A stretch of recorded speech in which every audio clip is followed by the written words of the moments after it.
For the last 30 years हमने इधर कुछ प्रैक्टिस नहीं किया, so I am not bothered to answer them, and I will challenge her continuously as long as I can stay here. March মাসে অক্সফোর্ডের কেলক কলেজে মুখ্যমন্ত্রীর বক্তৃতা চলাকালীন বিক্ষোভ, আর তারপর থেকেই লাগাতার নোটিশ। এমনকি শুক্রবার বিজেপি রাজ্য সভাপতি সুকান্ত মজুমদারের সঙ্গে দেখা করতে গিয়ে গ্রেফতার পর্যন্ত হতে হয়েছে ব্রিটিশ নাগরিক বাঙালি চিকিৎসক রজত শুভ্র বন্দ্যোপাধ্যায়কে।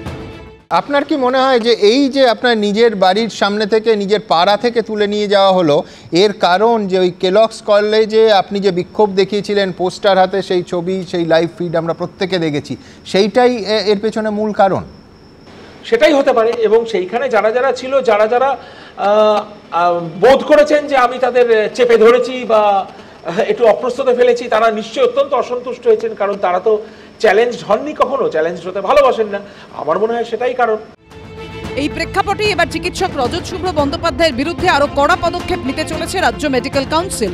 কাউন্সিল সূত্রে দাবি, লাগাতার নোটিশে কোনো উত্তর না পাওয়ায় এবার পরবর্তী পদক্ষেপ হিসেবে বিক্ষোভকারী চিকিৎসককে তলব করা হবে। তাকে সশরীরে হাজিরার জন্য চিঠি পাঠাবে রাজ্য মেডিকেল কাউন্সিল। পেনাল কমিটির সামনে হাজির হতে হবে চিকিৎসককে। আমাদের কাছে একটা কমপ্লেন এসেছে যে উনি এরকম লন্ডনে অ্যানেস্থেসিস্টরা প্র্যাকটিস করছে। এইটা আমরা জানার পরে ওনাকে আমরা এগুলো জানতে চাই ওনার কাছে, যে উনি ওনার এই অ্যাডিশনাল কোয়ালিফিকেশনটা তাহলে আমাদের কাছে রেকর্ড করায়নি কেন। তা 10 দিনে আমরা টাইম দিয়েছিলাম, এটা আমাদের এপ্রিল মাসে আমরা ওনাকে জানিয়েছিলাম, কিন্তু উনি কোনো উত্তর দেয়নি। পেনাল কমিটি আছে আমাদের, এই পেনাল কমিটিতে দেওয়া হবে, দিয়ে ওনাকে ডাকা হবে কাউন্সিলে।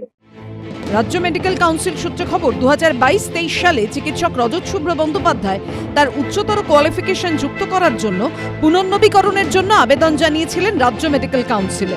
তখন দেখা যায় চিকিৎসকের উল্লেখ করা উচ্চতর কোয়ালিফিকেশন রাজ্য মেডিকেল কাউন্সিলের নিয়ম অনুযায়ী গ্রহণযোগ্য নয়, ফলে সেই আবেদন অগ্রাহ্য করে দেয় কাউন্সিল। রাজ্য মেডিকেল কাউন্সিল সূত্রে খবর, এখনো রাজ্য মেডিকেল কাউন্সিলে MBBS হিসেবে নথিভুক্ত রয়েছেন ওই চিকিৎসক। তিনি যে ব্রিটেনে অ্যানাস্থেসিস্ট হিসেবে প্র্যাকটিস করছেন, সেই তথ্য রাজ্য মেডিকেল কাউন্সিলকে জানানো হয়নি। এতদিন বাদে কেন? মেডিকেল কাউন্সিলে এখন প্রায় 1 লক্ষের উপর রেজিস্ট্রেশন নাম্বার। এবার সব সময় তো সবাইকে সবভাবে দ্রুততার সঙ্গে ধরা সম্ভব বা সেই ব্যাপারটা নোটিফাইও করা সম্ভব হয় না। আমরা ভুয়ো ডাক্তারটা ধরি কি করে? ভুয়ো ডাক্তার তো কিন্তু আমাদের কাছে জনগণের তরফ থেকে অনেক সময় অভিযোগ আসে। যাওয়ার পর এই ভূমিকাটাই কি আপনাদের দৃষ্টিতে আনতে সাহায্য করেছে? দেখুন, আমি এর বাইরে এই কেসের ব্যাপারে আর কিছু বলতে পারবো না। বাজে প্রপাগান্ডাকে চ্যালেঞ্জ করেছিলাম, আমাকে তো টার্গেট হতেই হবে। অভয়া কাণ্ডতে সোচ্চার হওয়াতেই ব্রিটিশ নাগরিক বাঙালি চিকিৎসককে হেনস্থা করা হচ্ছে বলে মনে করছেন চিকিৎসকদের একাংশ। অভয়া আন্দোলনের সঙ্গে কোনো না কোনোভাবে যুক্ত ছিলেন এরকম চিকিৎসকদের মেডিকেল কাউন্সিল তাদেরকে বিভিন্নভাবে হেনস্থা করার চেষ্টা করছে। আমরা ডক্টর বন্দ্যোপাধ্যায়ের সঙ্গে আমরা নিয়মিত যোগাযোগ রাখছি। এই নিয়ে ইতিমধ্যেই শুরু হয়ে গিয়েছে রাজনীতিও। উনি নাকি অ্যানাস্থেসিয়া দেওয়ার স্পাইনাল অ্যানাস্থেসিয়া দেওয়ার পর চেয়ারে ঘুমোচ্ছিলেন, এরকম একটা অভিযোগ উঠেছিল। তো এইরকম চিকিৎসকদের স্বাভাবিক গন্তব্যস্থল হচ্ছে বিজেপি। সুকান্ত মজুমদারদের আজকে এতটাই দৈন্য দশা হয়েছে যে এইরকম চিকিৎসকদের সঙ্গে নিয়েও তাদেরকে রাজনীতি করতে হচ্ছে।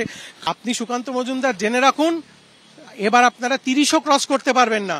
আত্মপক্ষ সমর্থনের জন্য ডক্টর রজত শুভ্র নিজেই যথেষ্ট কম্পিটেন্ট, তিনি এই কাজটা নিজেই করতে পারবেন। তবে আমি যতদূর জানি তিনি এখানে কোনো প্র্যাকটিস করেন না।